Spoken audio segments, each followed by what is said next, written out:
First Contact Protocol. Admiral Helena Chen stared at the tactical display, her weathered face illuminated by the blue glow of countless red dots swarming toward Earth.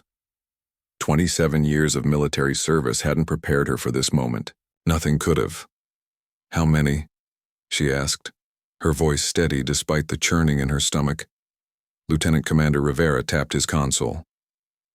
"Over 8,000 vessels, Admiral. Multiple configurations. Definitely not from a single species." "A coalition," Chen muttered. Intelligence had warned this might happen. The xenoanthropologists had theorized that humanity's rapid expansion might trigger a response from the established species. What they hadn't predicted was that those species would band together. "Time to engagement?" 48 hours at current velocity, Chen nodded. "And our forces?" "Combined Earth Defense Fleet at 94% readiness. Mars Orbital at 87%. Lunar batteries fully operational." Rivera paused. "It won't be enough, Admiral." "I'm aware, Commander." Chen's eyes remained fixed on the display. "But we'll make them work for it." She tapped her comm unit. "Get me the Security Council." Across the void of space, aboard the massive command vessel of the Combined Species Deterrence Fleet, Grand Marshal Zox Thule of the Vesperi Dominion received the latest intelligence briefing with growing satisfaction. His compound eyes flickered over the data streams while his 4 primary appendages maintained perfect stillness, a sign of supreme confidence among his kind. "The humans have detected us," reported Sub-Commander Nithva. "Their communications traffic has increased by 400%. As expected," Zox Thule clicked. "Their detection capabilities are impressive for such newcomers." "Preparations?" "They mobilize their fleets. Primitive but numerous." Zox Thule's mandibles twitched in what passed for amusement among the Vesperi. "Numerous, yes." The third protocol assessment concluded that humanity's reproductive and industrial capacity could overtake 5 of the 7 founding species within 3 centuries if left unchecked. The massive chamber held representatives from 16 different species, all unified in purpose if not in biology.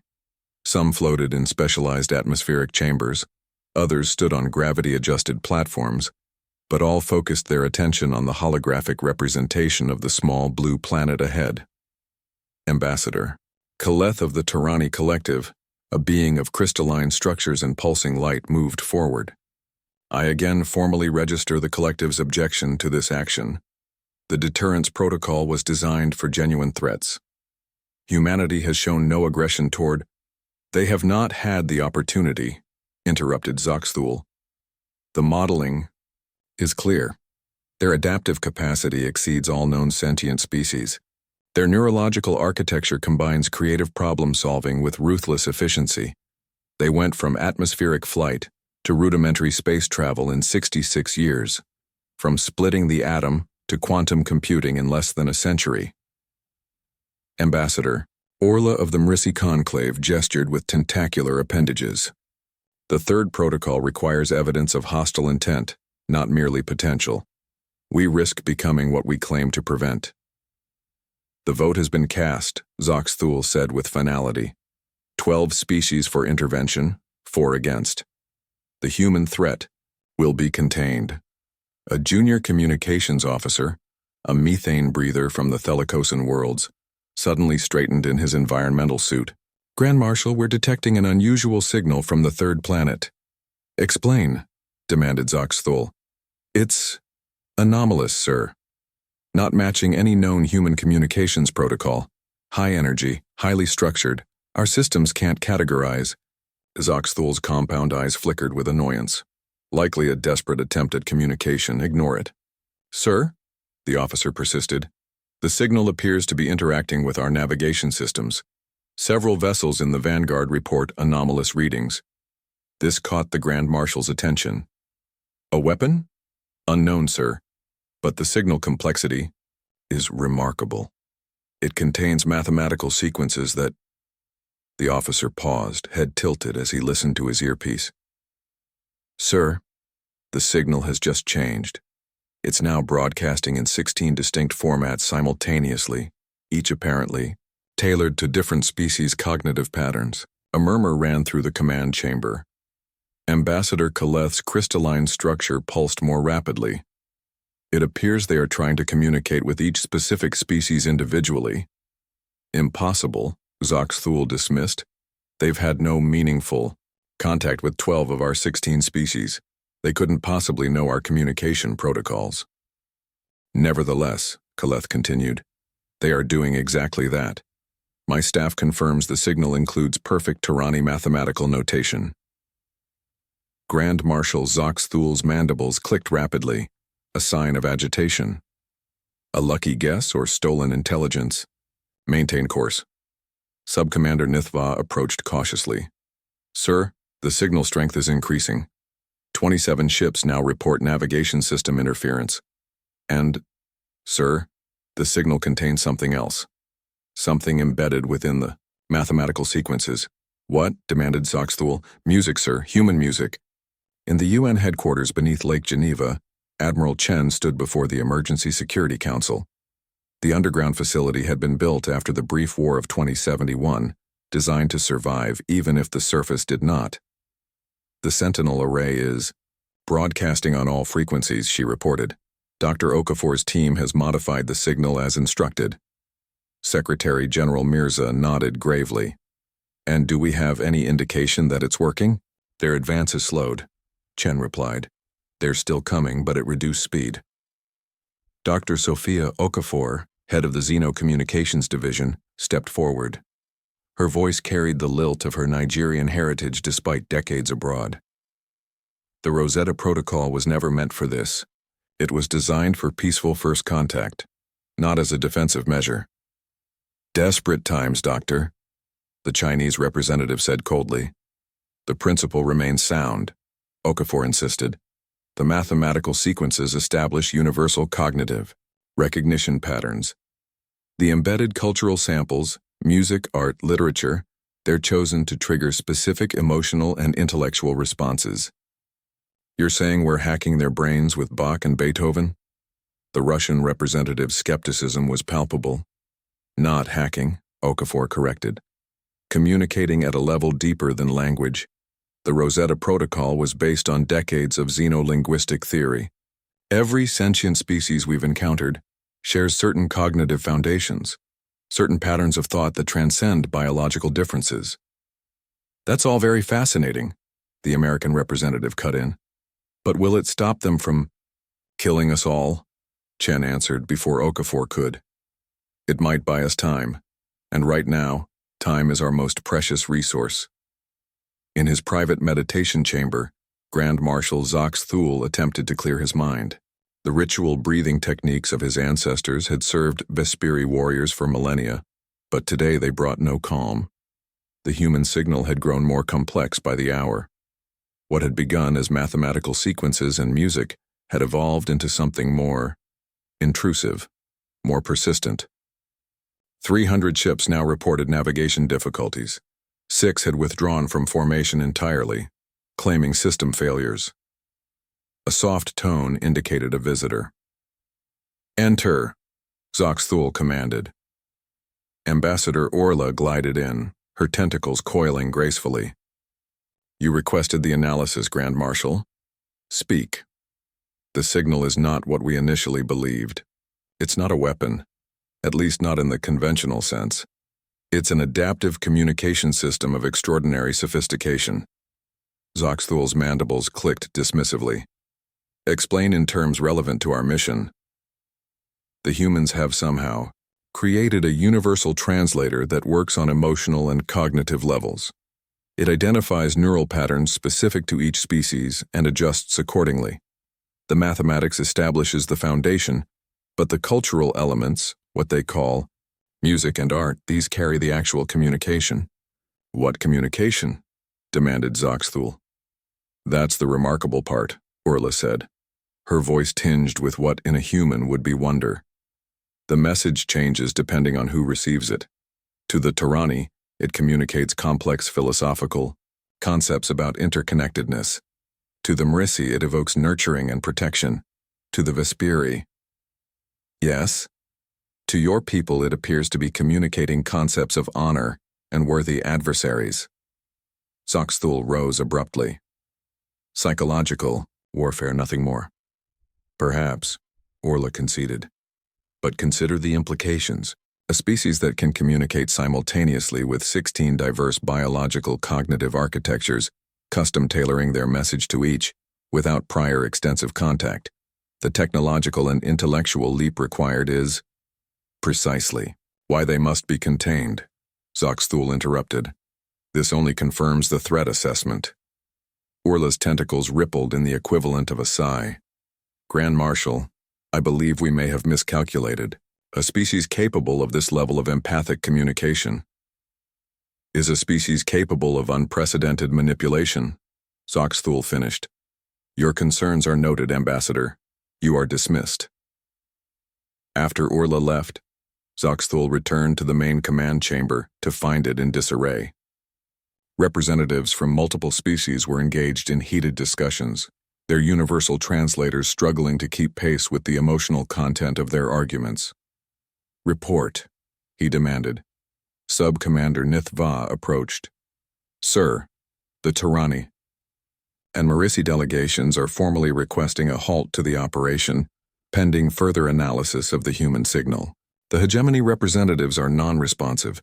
They appear to be in some kind of meditative trance while processing the signal. 3 of our ships have reported crew refusing orders. Zoxthul's compound eyes narrowed. Implement signal jamming protocols. We've tried, sir. The signal adapts. It finds new pathways, new frequencies. It's as if it's learning our countermeasures in real time. For the first time since taking command of the deterrence fleet, Grand Marshal Zoxthul felt the cold touch of uncertainty. The humans were supposed to be predictable, dangerous but manageable. Instead, they had produced something wholly unexpected, something that defied the extensive modeling of 16 species' best minds. Sir, Nithva said quietly, there's something else. The signal has changed again. It's now broadcasting what appears to be a direct message to this vessel specifically. Content? It's a request, sir, from someone called Admiral Helena Chen of Earth Defense Command. She's requesting a conversation. Grand Marshal Zoxthul stared at the blue planet on the view screen, suddenly seeming both smaller and more formidable than before.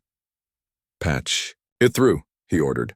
Let's hear what humanity has to say for itself. The language of resilience. Admiral Helena Chen took a deep breath as the communication system initialized. Behind her, Dr. Okafor made final adjustments to the Rosetta protocol interfaces. The underground command center had fallen eerily quiet, hundreds of personnel watching with held breath. Signal established, reported Lieutenant Commander Rivera. Two-way connection active. The main display flickered, and an alien face appeared. If it could be called a face, compound eyes dominated the upper portion of an exoskeletal head. Mandibles clicked rhythmically where a human mouth would be. 4 primary limbs were visible, held in a rigid posture that even to human eyes conveyed authority. I am Grand Marshal Zoxthul of the Combined Species Deterrence Fleet, the alien said, its words translated through the Rosetta protocol. You have requested communication. Speak. Chen stepped forward. I am Admiral Helena Chen of Earth Defense Command. You approach our homeworld with clear hostile intent. Before you commit to a course of action that cannot be undone, I propose we understand each other. The alien's mandibles clicked rapidly. Understanding is not required for containment, Admiral. Your species has been evaluated and found to present an unacceptable risk to galactic stability. And yet, Chen countered, you slowed your advance when you detected our signal. Something in that signal made you pause, Grand Marshal. I suggest that fact alone indicates your evaluation may be incomplete. A tense silence followed. The alien's compound eyes flickered in what Chen guessed might be their equivalent of a narrowed gaze. Your signal technology is unexpected, Zoxthul finally admitted. Explain its function. Chen gestured to Dr. Okafor, who stepped forward. I am Dr. Sophia Okafor, creator of the Rosetta Protocol. It's not a weapon, Grand Marshal. It's a communication system designed to bridge neural and cognitive differences between species. Impossible without extensive study of those species, Zoxthul replied dismissively. Not impossible, Okafor countered. Difficult, certainly. The key insight came from studying how different human cultures communicated before we had shared languages. Mathematics provided the foundation, the universal constants. Music and art created emotional context. The rest was a matter of adaptive algorithms that identify neural response patterns and adjust in real time. You claim to have created this without prior contact with most of our species? We created a framework capable of learning and adapting, Okafor explained. The system doesn't need to know the specifics of your neurology in advance.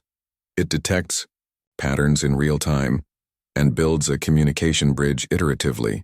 Ambassador Kaleth's crystalline form moved into view beside Zoxthul. This explains why the signal feels uniquely tailored to each species. It is learning as it communicates. A system with significant military applications, Zoxthul noted. Darkly, or diplomatic ones, Chen countered. We designed it to make peaceful contact possible, to ensure that when humanity met other intelligent life, we could understand each other beyond crude translations. A noble claim, Zoxthul said, yet your military preparedness suggests other priorities. We built defenses because we didn't know what awaited us among the stars, Chen replied. Just as you brought weapons to our doorstep because you feared what you didn't understand about us. On the Deterrence Fleet command ship, the atmosphere had grown increasingly tense. Representatives from multiple species watched the exchange, with their Earth counterparts, their own cognitive translators struggling to parse the nuances of human communication. Ambassador Orla moved her tentacles in a pattern that conveyed concern. Grand Marshal, the human system appears to be functioning precisely as they claim. Our xenopsychologists confirm the signal is adapting specifically to each species' cognitive architecture.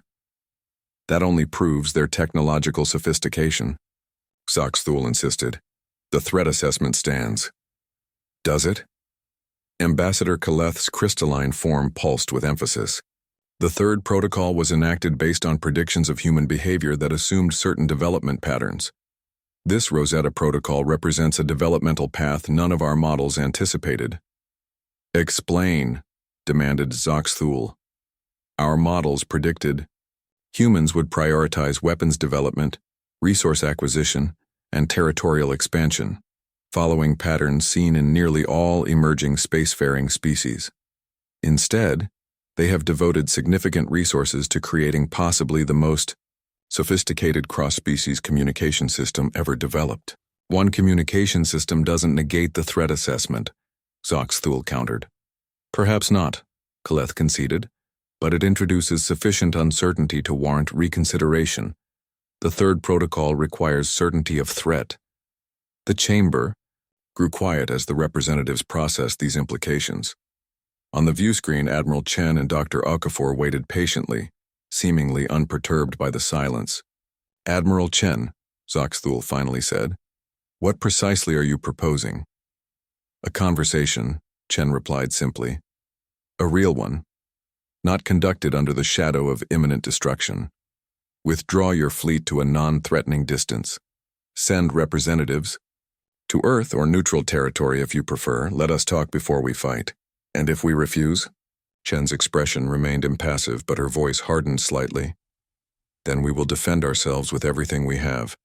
We may fall, but you will pay a price that will make victory taste like ash. In the UN command center, Rivera leaned, close to Chen. They've cut the transmission from their end, audio only now. Chen nodded, maintaining her composed expression for the still active video feed. Opinions? She asked quietly. Dr. Okafor spoke first. The Rosetta Protocol is working better than we hoped. The signal is creating cognitive dissonance within their coalition. Different species are interpreting our communication through their own cultural lenses, creating disagreement. Can we exploit that? Asked the Secretary General. I'm not sure exploit is the right approach, Okafor cautioned. The system was designed to build bridges, not walls. Doctor, Chen said gently, I appreciate your ethical concerns, but right now those bridges might be all that stands between humanity and extinction. The audio channel crackled back to life. Admiral Chen, came Zox Thul's voice. We will resume visual communication momentarily. The Combined Species Deterrence Council requires time for deliberation. The transmission ended completely. What do you think? The Secretary General asked Chen. I think we've given them something they didn't expect, Chen replied. Whether that's enough remains to be seen. 6 hours later, the communication system activated again. This time the screen showed not just Zox Thul, but representatives from all 16 species in the coalition. Admiral Chen, Zox Thul began, his tone markedly different. The Deterrence Council has reached a decision. 7 species have voted to continue the containment operation. 9 have voted to suspend military action pending further diplomatic engagement. Chen carefully kept her face neutral, though internally she felt a surge of cautious hope. I'm pleased to hear that diplomacy may prevail, Grand Marshal. The decision was contentious, Zox Thul admitted. Your Rosetta Protocol has had an unforeseen impact. Several species report that the nature of the communication has caused them to reassess fundamental assumptions about human cognitive processes. Ambassador Kaleth moved forward, crystal structure pulsing. Admiral Chen, the Tarani Collective has analyzed your signal in depth. The mathematical and artistic elements suggest a species capable of empathic modeling far beyond what our assessment predicted. This indicates either a significant error in our models or? Chen prompted when the alien hesitated. Or a species that has evolved along a fundamentally different path than any we have previously encountered. Ambassador Orla's tentacles gestured in agreement. The Marisi Conclave concurs. A species that devotes such resources to understanding others rather than merely conquering them challenges our assumptions about evolutionary imperatives. Zox Thul's mandibles clicked in what seemed like frustration. The Vesperi Dominion maintains its position that humanity represents a potential threat. However, we acknowledge that immediate military action may be premature. Chen nodded slowly. So where does this leave us, Grand Marshal? The fleet will withdraw to the outer system boundary, Zox Thul stated. A diplomatic delegation will proceed to Earth orbit for preliminary discussions. The third protocol remains in effect but suspended pending these negotiations. That is acceptable, Chen replied. We will prepare to receive your delegation. After the transmission ended, the command center erupted in cautious celebration. Chen felt the weight of the past 72 hours pressing down on her. They had gained a reprieve, not a victory. But sometimes that was enough. Dr. Okafor approached her with a tired smile. It worked, Admiral. Your Rosetta Protocol saved millions of lives today, Doctor. Possibly our entire species. Okafor shook her head. The technology helped, but in the end, it was the content that mattered. What we chose to communicate, our music, our art, our mathematics, that's what reached them. I'm not sure I understand, Chen admitted.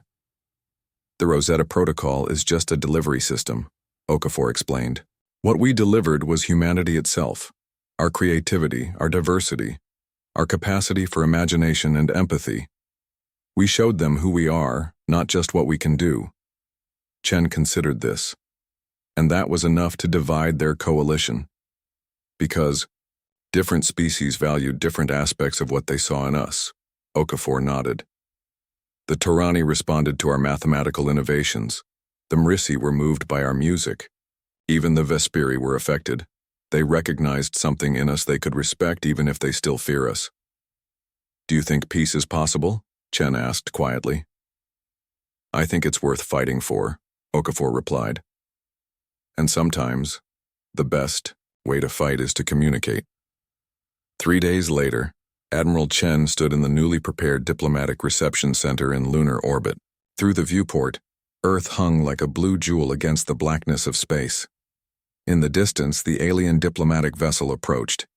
Its unusual geometry, unlike any human design. Secretary General Mirza stood beside her. History in the making, Admiral. One way or another, Chen agreed. You don't sound entirely optimistic. Chen's eyes remained fixed on the approaching ship. The Grand Marshal was right about one thing. We are dangerous. Not because we're aggressive, but because we're adaptive. We change. We evolve. We transform. That frightens species that measure their civilizations in thousands of years of stability. And yet 9 species voted for diplomacy, Mirza noted. Because Dr. Okafor showed them something they didn't expect. Chen finally turned from the viewport. We have an opportunity here, not just to avoid war, but to shape humanity's place among the stars. If we can continue to surprise them, to be better than they expect us to be, we might just create a future none of us imagined. As the alien ship docked and preparations for the first face-to-face meeting began, Chen reflected on the fragility of the moment. A single misunderstanding, a cultural misstep, could unravel everything they'd gained. Yet for the first time since the alien fleet had appeared on their sensors, she felt something beyond determination, something that felt strangely like hope. Guided. Airlock cycled open, revealing the alien delegation. 16 different species, 16 different biologies, 16 different ways of thinking, all focused on humanity and its unexpected signal from Earth. Admiral Chen stepped forward. "Welcome," she said simply. "We have much to discuss." Behind her, Dr. Okafor activated the Next Generation Rosetta Protocol. As it began translating Chen's greeting into 16 different cognitive frameworks simultaneously, the aliens' reactions ranged from the Tarani's pulsing light patterns to the Vesperi's mandible clicks to the Mrissi's tentacular gestures. Different species, different responses, but all understanding the same message. Humanity was ready to talk, and more importantly, ready to listen. In that moment, on the edge between war and peace, humanity's greatest weapon proved to be neither ships nor guns, but the simple, profound ability to reach across the void of difference and find connection. The signal from Earth had changed everything, not because of its power, but because of its purpose. And as the first true conversation between Earth and the galactic community began, that purpose became clear, not domination, not even mere survival, but understanding. The very thing that had seemed to make humanity dangerous was now its best hope for peace. The universe, it seemed, had never encountered anything quite like humanity before, and humanity, for its part, was just getting started.